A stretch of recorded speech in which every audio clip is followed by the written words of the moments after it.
Two.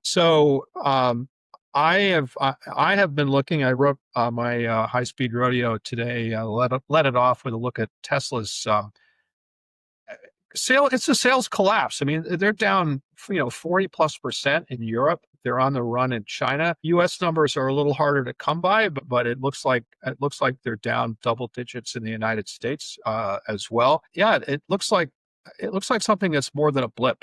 I mean, if this were any other car company, there would be a lot of people saying, what is happening? And the company's stock might have taken more of a hit than Tesla's has.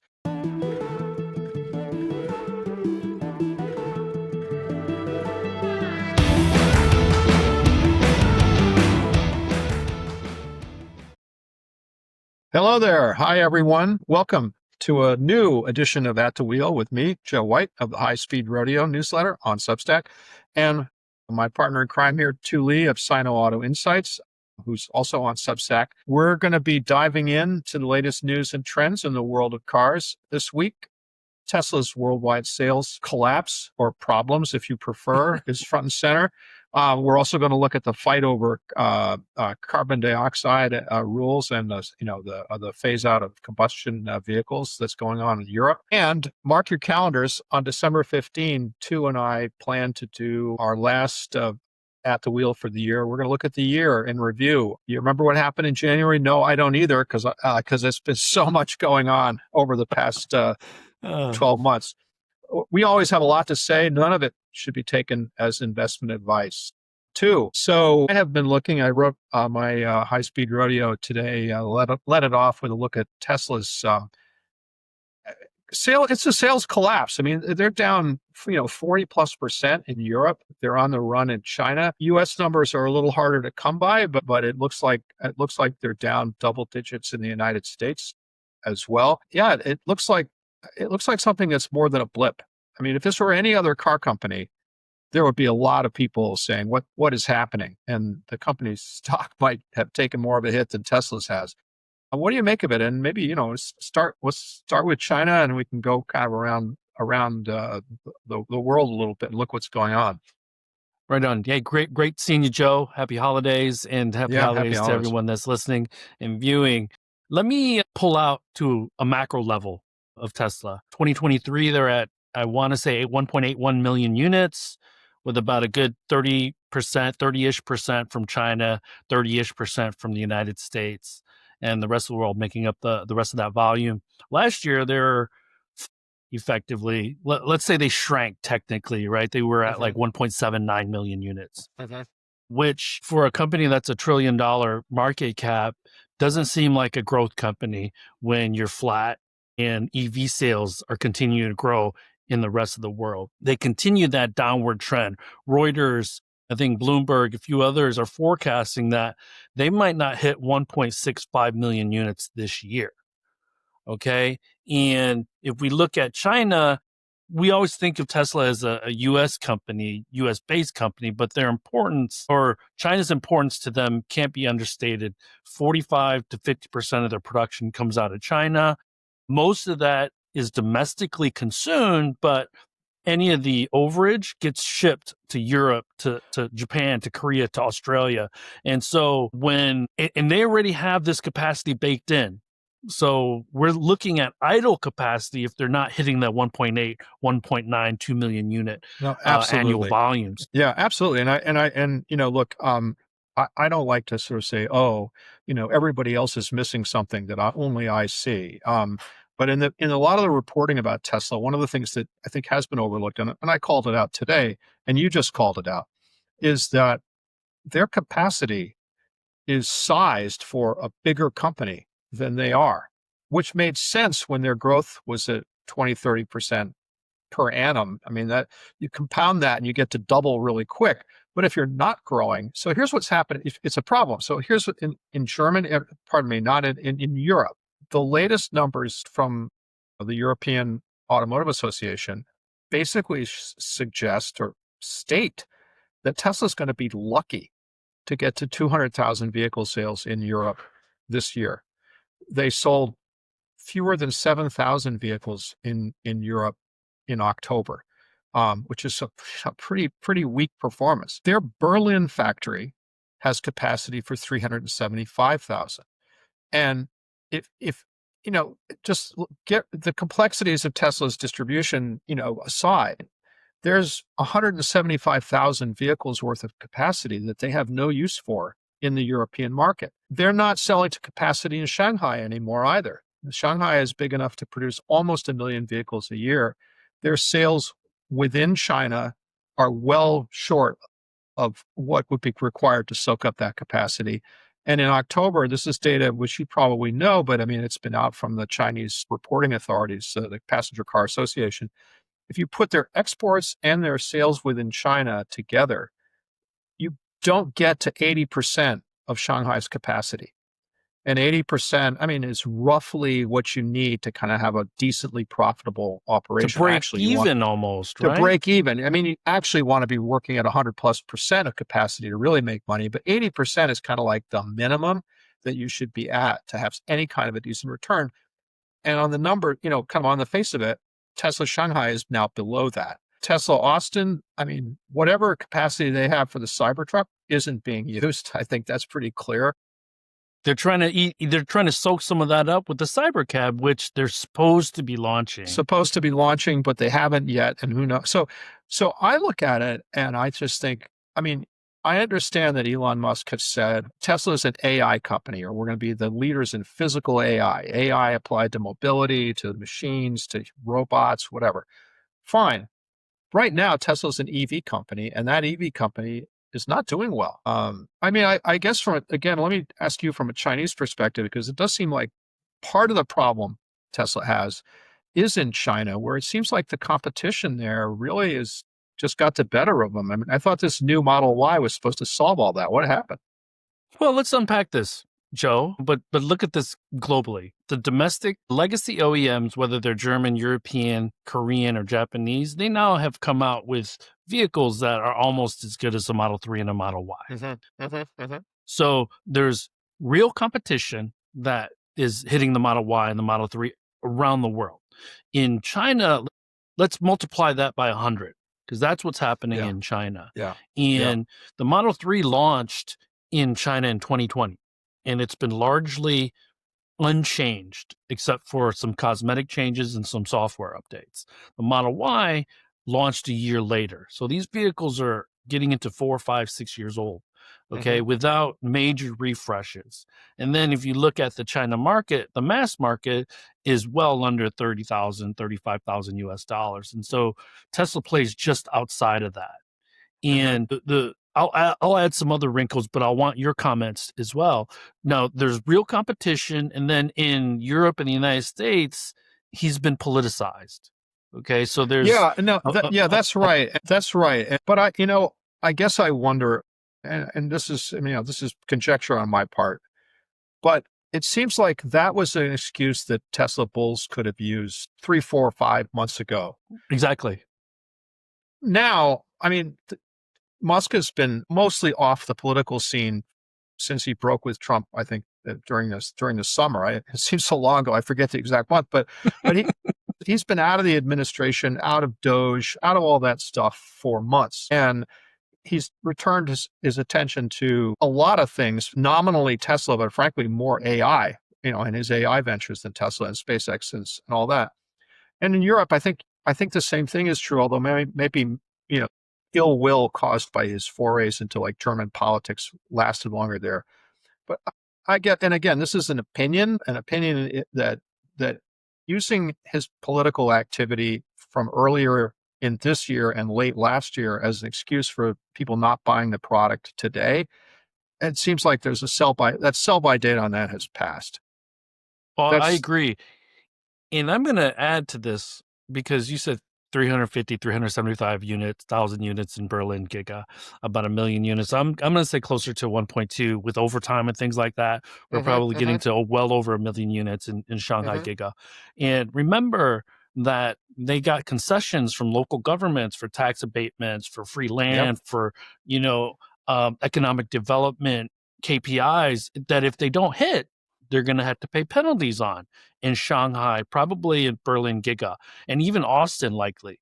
Okay. So not only does not having a high utilization rate hurt you from a sales standpoint. It penalizes you likely because they got so many discounts up front to build there. And we're only a couple of years removed.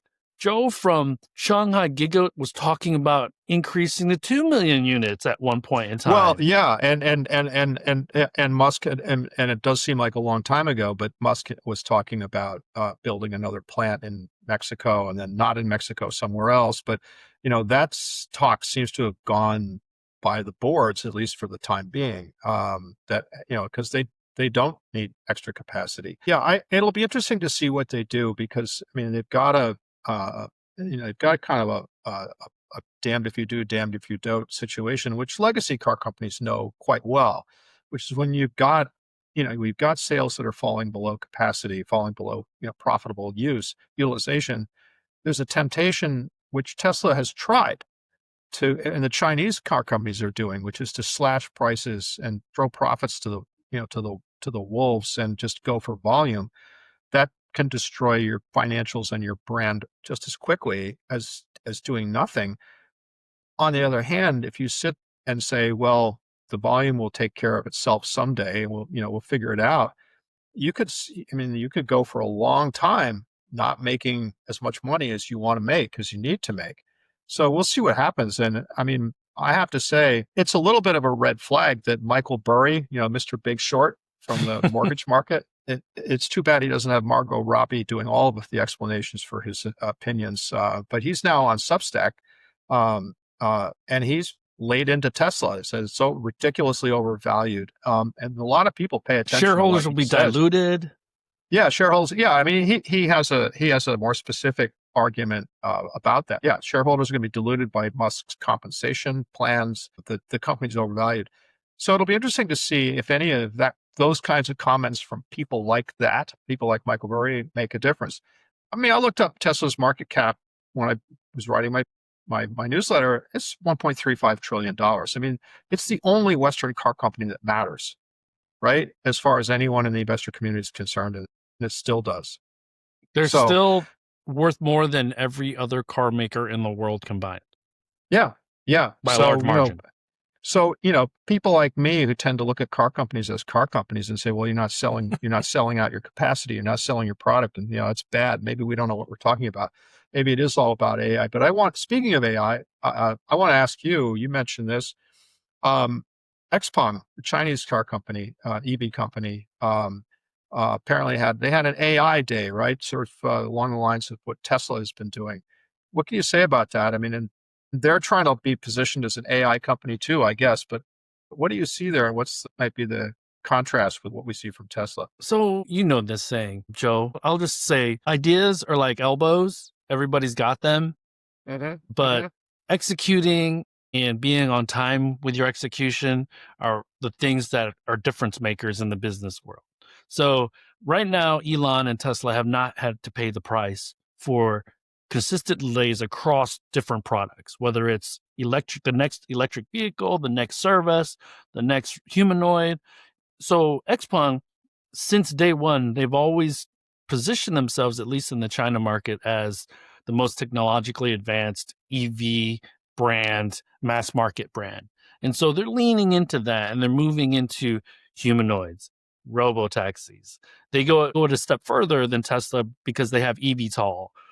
That's what He Xiaopeng's AI Day a couple of weeks ago, about a month ago, was all about. And not only are they executing or plan to execute, they're making their own silicon, and they're selling it to Volkswagen. So yeah, that's right. This is the difference between Tesla and everybody else. And we can get into it later, maybe in the year review, but there's a list of silicon design companies in China that are all trying to eat NVIDIA's lunch and Qualcomm's lunch. So these are things that we should be talking about. The other thing that I wanted to mention about Tesla, and this is the China angle now, not only is Tesla not doing well because of the domestic competition in China, but even if, let's rewind 3 years, they were like 20 million units, right? We want to double Toyota effectively. That's what Elon said. Oh, so yeah, that I remember that. You know what a high runner is. It means a product that sells millions of units alone. That means at 20 million units, Tesla would need 3 or 4 high runners. We're talking Model 2, Model 1.5. But now everywhere they go outside of China, guess who meets them and greets them? BYD, Geely, Chery, that live in this mass market, that are used to playing razor thin margins. Anywhere Tesla goes and launches a Model 2, they're not going to be these smash hits that will lead to 3-4 million units in sales by the product alone, which really, and that's why the narrative has changed for Elon, because now they're an AI company, now they're a robotics company, because they cannot be a sales volume company anymore on the electric vehicles, because the Chinese companies won't allow them to do that. No, that's right. And Reuters had a piece today by my former colleague, Nick Chery, which I'd urge everyone to read. It's adjacent to this topic, which is talking about how the Chinese automakers and also the Western automakers that have factories in China are just, because they can't sell. So a lot of this has to do with combustion, but some of it has to do with EVs, which makes it relevant for Tesla, right? The Chinese market is a mess, right? It's got this price war that's just destroying profitability across scores of companies there. The combustion vehicle capacity in China, is basically cratered, and the utilization of it is cratered. So now you have these Chinese companies like Chery, Geely, and other state-owned companies, Dongfeng, companies like that are just putting Chang'an, GAC, that are just putting cars on boats because they can't sell them in China. They're flooding the middle class and poorer countries of the world with these vehicles. Many of these vehicles are combustion. I mean, basically, they've got combustion capacity that they're offloading onto the rest of the world. But a fair chunk of it is also electric. And there you go. If you're Tesla, frankly, if you're anybody, but if you're Tesla, that's a problem. I mean, it just goes to your point that they're sort of the white space that they were able to profit from so well 3, 4, 5 years ago. That white space is it's gone. I don't know if it's mostly gone. It's all gone, seems like. So, well, let's point back to this really quickly, Joe, because this is where China EV Inc. and China Legacy Inc. throws a monkey wrench in everybody's game and everybody's that's for sure. works. In Southeast Asia, the Japanese traditionally very strong, Toyota, Honda, Nissan. If you go to Thailand, you go to Indonesia, there's these small trucks that you always see a Toyota or a Honda brand, or likely a Nissan brand. So they go into Southeast Asia, undercut.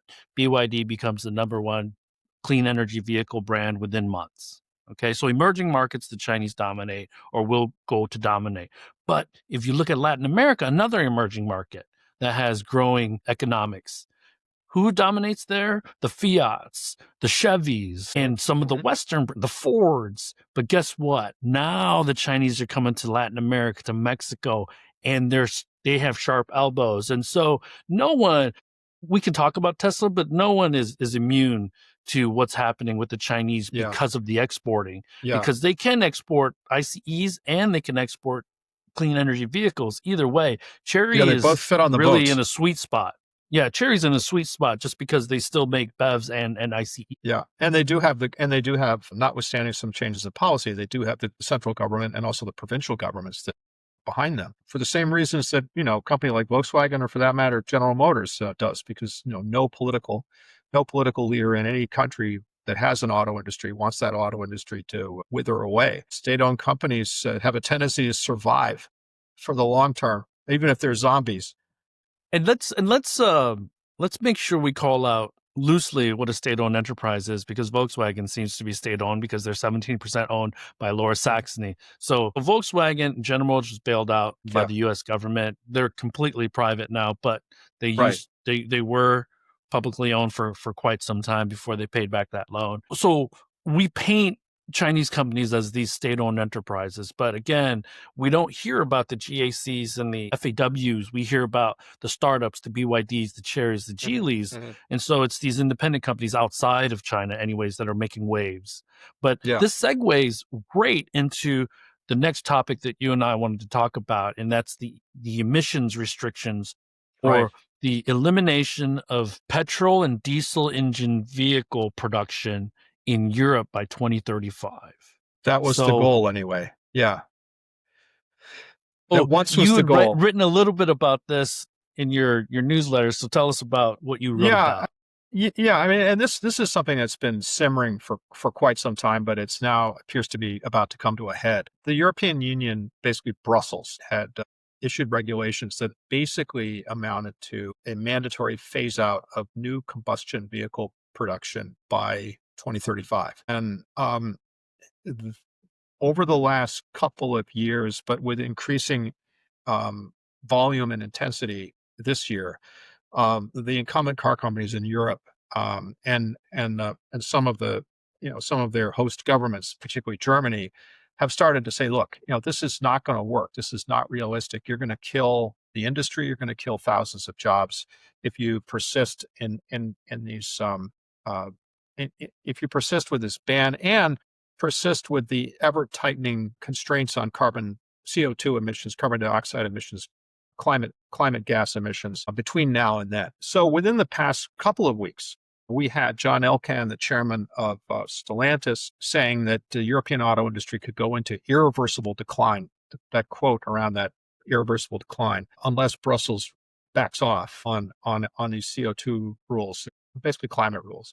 The German government has said, you got to back off. Stellantis, the CEO, unsurprisingly echoing his boss, said, you need to back off. So there's from the legacy industry, there's a lot of pressure, and from the unions as well. The unions, who represent all the workers at Fiat and Mercedes and Volkswagen and all these companies, they're on board with this. So there's a lot of pressure in mid-December. I will with a caveat, Joe, because there's a recent article by The Guardian, a UK media outlet, that said that Volvo CEO and Polestar CEO says you're basically letting the fox into the hen house if you slow this transition down, because the Chinese will take advantage of this for sure, and they'll bring affordable EVs to Europe.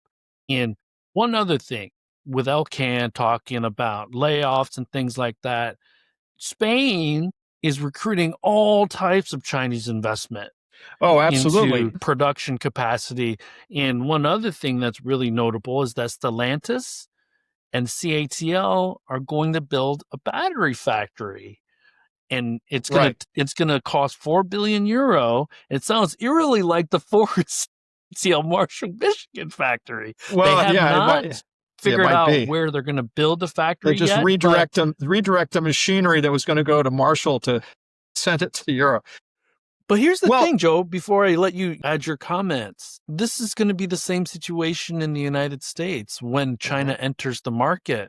The legacy OEMs are going to be like, you're going to devastate the market. And the Chinese will be like, we'll hire your employees. No, we'll hire those guys because we need them. Well, they might not hire the UAW represented incumbent employees of some of the Detroit auto companies, they'll hire Americans to build their cars. They'll hire Americans for sure, just as the Japanese and the Koreans and the Germans did when they brought their factories onshore in the United States. No, you're right. I mean, I do think that is the tension, right? And it is similar. It rhymes certainly with the situation in the United States, where where in the United States was actually the government, the Trump administration in Washington that sort of zeroed out the EV requirements or EV mandates, if you will, from the Biden administration. Here, it's a little more kind of a traditional dynamic in which you have the central regulators in Brussels saying, look, the climate, and we got to do something about climate change. We got to act. This is a real emergency. You all in the auto industry need to make this transition happen. And the auto industry is saying we can't do it that fast. And it's interesting because, I mean, you or I, or certainly I, can kind of stand here and make the argument for, and then stand this way and make the argument con. I mean, does the industry have a legitimate concern that right now most of the legacy companies who employ most of the people in the European auto sector, they're the ones supporting the jobs, that for the most part, they cannot sell EVs profitably at current prices? The Chinese and Tesla can, but they can't. Especially with the progressively restrictive supply chain that is banned from using Chinese components. Right. Yes. I mean, so you have another sort of devil's choice where, either you become dependent on China for components and particularly batteries, but not just batteries, or batteries and lots of other stuff. Magnets. magnets. Yeah, you become more dependent on China, which is for the most part is viewed as a bad thing in the West, and probably with good reason, given China seems to be totally comfortable using those things as weaponry and diplomatic and economic conflict. Okay, we did them a favor. We did them a favor. Yeah, by handing that over. Outsourcing all that. Yeah. So you can sort of say, from the industry perspective, and I'm now sort of putting myself in the voice of the, kind of legacy European industry. It's not like they don't have any points at all in saying, look, you have to be cautious. On the other hand, you're right. And it does seem like companies like Stellantis and Volkswagen obviously recognize this, that if they just go to sleep and don't invest in EV technology, they could wake up in a situation where they're as badly off or even worse as if things had stayed put. I mean, they have to invest in EV technology. So it does seem like what they're saying is, look, don't mandate this by a certain timeline. Let the marketplace figure out what the timeline is, and let us figure out how to meet the market demand, and without burning billions in capital that they don't kind of have, right? Or they can ill afford. Let us figure this out. And maybe it takes, maybe it's by 2040 that we're 80% EV across the European market, or 90%, not 2035, but we'll get there. And so it'll be interesting to see what the European regulators do. I mean, I have a bet, and it seems kind of obvious. I have a bet that the European regulators, especially given Germany's heft within the European Union structure, that the European Union is going to say, okay, fine, we're going to let car companies get more flexibility for how you comply.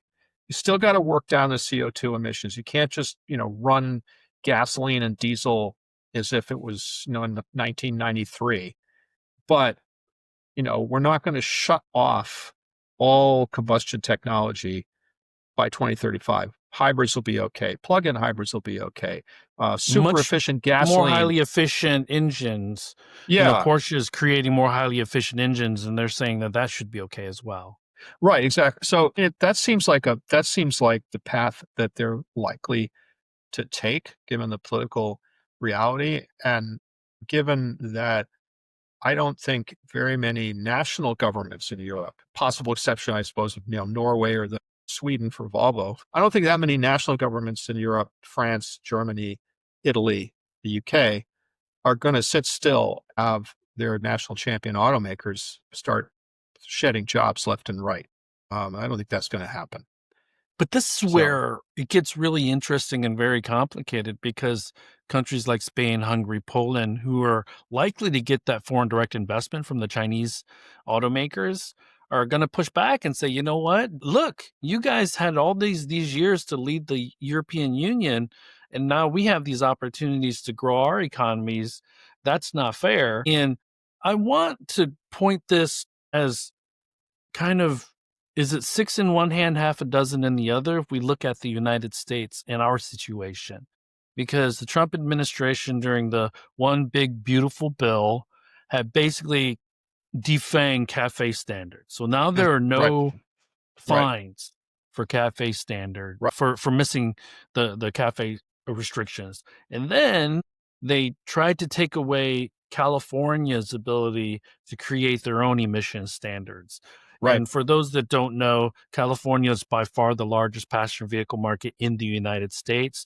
Normally what happens is California sets the emission standard, and the legacy automakers begrudgingly try to hit those targets because they don't want to make a car for California and a different car for the rest of the United States. They tuned to the California song, basically, on this. And so I feel like this is almost the equivalent of what's going on in the EU, California being the EU, creating these restrictions. But the one thing that I wanted to ask you is, do you feel that this is creating an opening for the Chinese to really, because as a consumer, passenger vehicle prices are going the wrong way. Okay. Yeah. And that's, and that's right. And they're definitely going the wrong way. And recent memory will tell us, because of Stellantis during COVID, prices only went up. Right. So they're not doing any favors to the consumer. So they can cry and whine about losing jobs, but if I can't afford your product, you're losing sales either way. So it's this vicious circle. That's true. I mean, the EV, I mean, and you're pointing to something that I think is really important. The electric vehicle, the regulatory debate, the electric vehicle debate, if you want to call it that, the carbon debate, the climate debate, is getting wound up with the affordability debate. Electric vehicles, at least in the United States, I think it's also largely true in Europe. Most electric vehicles are more expensive, kind of like for like, than a comparable gasoline vehicle. I mean, prices vary, but that's basically what you see. Prime example is the Escalade. Yeah. It's like it's even more grotesquely expensive as an electric vehicle. Right. And I was looking at California registration data, which the California New Car Dealers Association publishes on their website. It's quite interesting because, first of all, you're right. I mean, California is a country-sized market not hiding, but wrapped up within the United States. It's a country-sized market. And what you see there, first of all, combustion vehicles sell quite well in California, but when you look at segments, and they segment it out, luxury segments, luxury cars, sedans, mid-sized luxury SUVs are over half electric, over half EV now in California. The latest data, it's over half. 41% or something like that of large luxury SUVs are now electric in California. So for affluent people buying luxury vehicles, and electric is increasingly what those folks want to buy. And if you are Cadillac, if you are Lexus, if you are Mercedes, that's a fact you have to deal with. But then now look at the other side of the spectrum, the non-luxury is how they put it in the dealer association data, but basically affordable vehicles. That's 3.6%. Non-luxury cars, Corolla, Hyundai Sonata, that kind of thing. Good cars, but only 3.6% of people who bought those vehicles new bought something electric in that space. So, it does seem like one of the problems with pushing the industry to go electric faster is that electric technology still is not cheap enough outside of the Chinese, as you point out. It's not cheap enough outside of the Chinese manufacturers to be accessible to a middle class family, or certainly to working, blue collar. Well, it depends on the blue collar job. Some blue collar jobs make a lot of money these days, but people with an average income or a slightly below average income, electric vehicles are still kind of out of reach or not practical. So I think it is very complicated, and it's going to require technology breakthroughs. It's going to require infrastructure that doesn't exist yet. It's going to require the auto companies to rework their cost structures. And none of that has happened.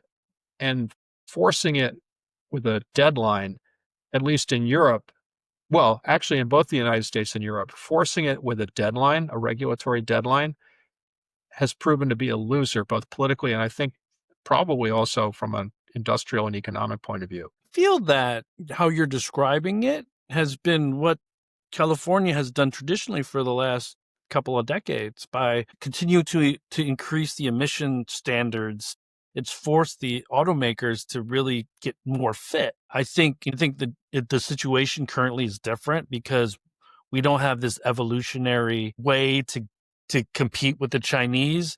We need to, your point, think of things differently, basically lop an arm and a leg off in order to be competitive, because at this point in time, the legacy automakers are way too fat. So there's going to be layoffs. There's already a ton of layoffs in the tier 1 level. There's already a lot of retrenchment at GM. That's right. It's only 1,000, 2,000, 3,000 at a time, but it all adds up. And so that's right. I think what you see in the marketplace, starting with affluent buyers, but eventually working to people with more modest incomes, mere 6-figure incomes, if you will. I do think that you're seeing a lot of people are going to choose electric vehicles, and they will want them, not because the government told them to buy them, but because they're cool and they want them. So I do think the industry has got to figure out a way to do both at the same time, which is to develop competitive electric vehicles, figure out, as you say, what it is that the Chinese, go to the fitness gym that the Chinese have basically created, for the global auto industry. And a lot of people talk about it that way, that China is like the fitness gym. Go to that gym and figure out how to compete. And then from the regulatory point of view, figure out a way to still have some sticks and carrots, so the auto industry doesn't just say, "Oh, we'll just sell 1980s technology until the cows come home," but do that in a way that doesn't sort of create kind of so much financial and investment uncertainty or pressure that the industry just kind of breaks. That seems to be the challenge. And this points back, my comment now points back to what you had said about letting the market decide, because some inertia on the private enterprise side is already being created, because GM has launched a $30,000 Equinox that effectively becomes a $35,000, $37,000 electric vehicle. The Blazer is a little bit more expensive, but if we look at end of 26, now we get into Rivian's R2, we get into Lucid's Bay of Gravity, we get into Slate. And so I think there could be this trough of demand for electric vehicles or clean energy vehicles, but we should have some sizzle coming into mid 26, early 27. And as long as infrastructure continues to be created and innovations in charging speed, in battery range is still continue to be a focus, I think the United States, because to be frank and honest, Europe doesn't have a Rivian. Europe doesn't have a Lucid. No, they don't have a Europe Tesla. Doesn't have a Tesla. Exactly. So they are afraid of actually becoming a bystander in the 20. Yeah, well, and that's a whole nother podcast, which I may be out of my depth on. The extent to which, because I've been reading these headlines, and it's not just in the automotive sector, although automotive, as always, is a good proxy for broader economic concerns. But you've seen it. There is a lot of talk in sort of the high castles in Europe of like, we're behind. We're not in the game on AI. We're not in the game on electrification of automobiles. They're in the game, but we're not leading the game. And a lot of concern about that, right? And concern that China is kind of running away with everything, and that what China doesn't dominate, the U.S. does. So you're right. That is a concern for European companies, and certainly in the auto sector, I think it's a concern. It'll be interesting to see how things play out. You're right. A year from now, when we're here, and we see kind of how, like, the R2, Rivian's R2 and vehicles like that play, we may have a wholly different analysis, right? We may be seeing a rebirth of demand for EVs, from this kind of trough that we're in right now. The things I had to say about California will be rendered irrelevant. We'll see what happens. So that's the thing, right? If you think you can predict what's going to happen in this industry, it's just become nigh on impossible. Let me throw another monkey wrench at you, Joe, because as a dad who has a teenage son, or about to be teenage son, who wants an e-scooter so he can ride it to school. Now that those things are much more affordable, they're going to start replacing bicycles and walking. And then you point back to Waymo, Zoox, Nuro, all these companies that there's this renaissance of autonomous vehicles, Uber partnering with everybody and their mother, Lyft starting to become a fleet owner.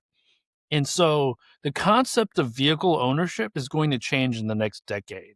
And how that affects sales volume is going to be very, very important. Do the OEMs become contract manufacturers for the Ubers and the Waymos?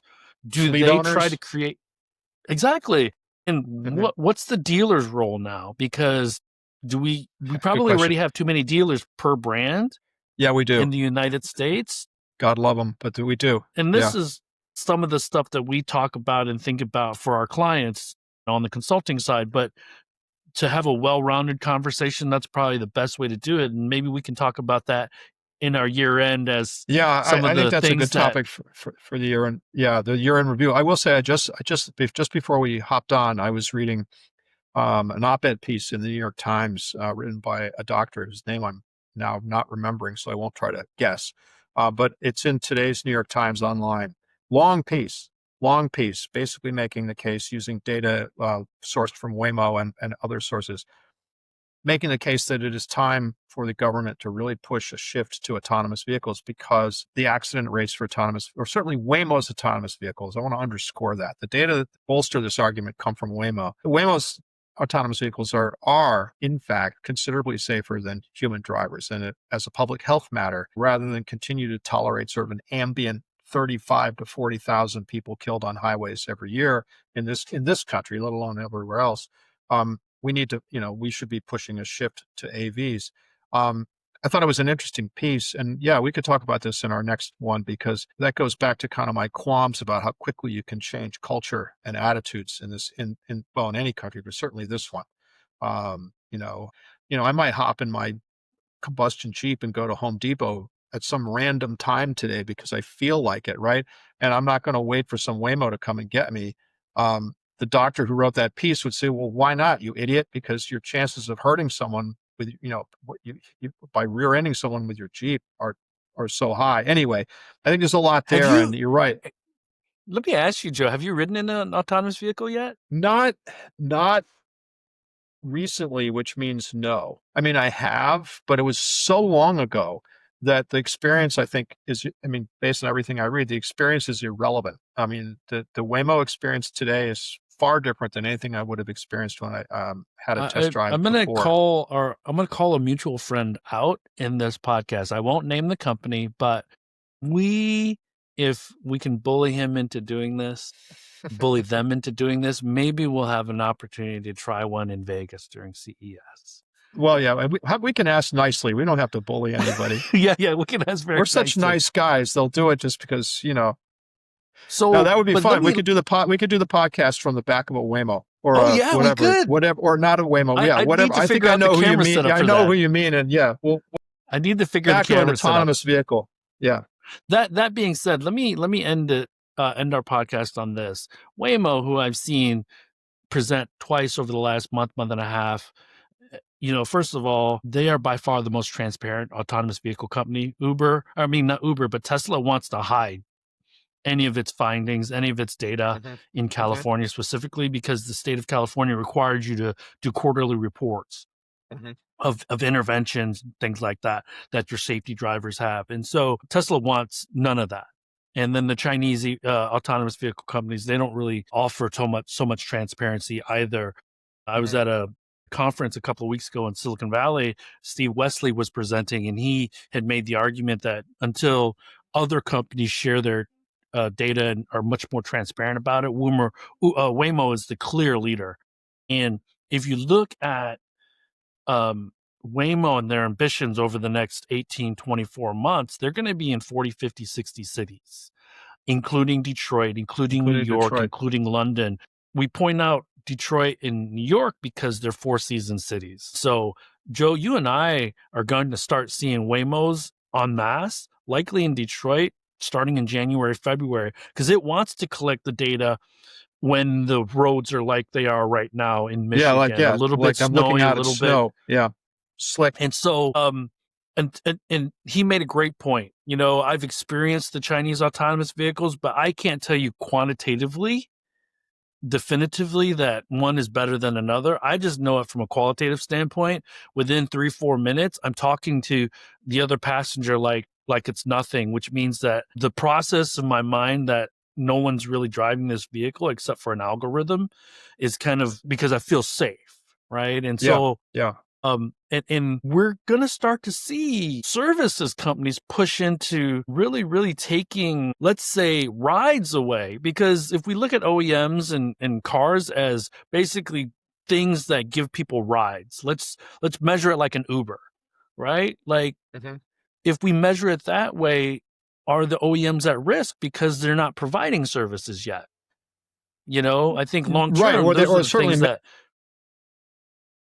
certainly missing out on a revenue opportunity that they sorely need, given that, as we kind of started out this conversation, sales volume, just regular old sales volume, is harder and harder to come by. Certainly profitable sales volume is harder and harder to come by. And so, where do you go to find adjacent revenue? And as you say, if you're not in autonomous services and you're not in aftermarket parts and you're not in this and you're not in that, by the way, all these things car companies have tried in the past to varying degrees. Credit GM. Credit GM. Yeah. Well, they've tried and it's not worked out because they're really good at manufacturing vehicles and running global supply chains. Not so good at running, junkyards and service companies. That's a deep cut. But yeah, no, this is a good. Let's save that for the year in review because kind of where do they go from here? I think is going to be a good subject. I'm going to end it on this, Joe, unless you have something to add. And I'm going to give credit to GM because they effectively invented the first electric vehicle. They scrapped it on their own. They invented the connected vehicle. OnStar did nothing with it because OnStar is basically the first connected vehicle. Absolutely. No, 100%. Absolutely. And so, they also acquired Cruise. Okay, so they were there. It's just that the bean counters are way too heavy in their decision-making power in the decision-making process. And I think that it's hard to keep a loss leader on your books. But, yeah, I think, and don't get me wrong, Waymo and Alphabet has $150 billion in the bank that they can spend on a Waymo. The OEMs don't, but you got to give credit for their vision. You got to give credit to GM for some of that visionary view. I'll agree with that. They saw, Mary Barr and the people around her saw that was a path they had to explore. And it's tough. It's tough. You're right. I mean, there's another whole podcast. I mean, I listen to car companies talk about getting into AI, and then you go look at what the capital spending that real AI companies are able to muster, like Amazon or Google or even OpenAI or certainly NVIDIA. I mean, the capital budgets that these companies are basically, they spend in a month what a car company spends in a year. So yeah, it's tough. It's hard to play these games. Yeah. Oh, and one last thing about GM, Hughes. Remember satellites? Oh, I remember. No, I remember. So, as an auto writer, I went out to Hughes because GM owned Hughes and GM was my beat. And I was standing there looking at satellites and stuff like that out in a Hughes factory or lab in El Segundo. It was in El Segundo. It was really cool. I had absolutely no idea what was how to evaluate any of what I was seeing. But anyway. And that's the challenge, right? Because you look at these auto companies and they have these analysts that are auto analysts. So if they see a creep up in R&D expense, they actually make that a negative towards an auto company. But if they were tech analysts and they saw increases in R&D spend for opportunities in the future, maybe they don't get those dings. But again, hey, okay, this was a great conversation. And I'm looking forward in 2 weeks to our year review because I'm going to do my homework. I know you're going to do your homework. So it should be an amazing year in review for 2025 episode. So, all right. Well, join us, everyone. And thanks for watching. And we'll have clips up on YouTube, right, too? Yes, we will. In the near future. All right. And hopefully in January, we will launch the audio podcast of At the Wheel to help us a little bit with some of our other listeners. Joe, great talking to you. We will see you next week, hopefully at the Zingerman's Roadhouse. Yeah, that'll be good. We can see you there. All right, but bye everyone.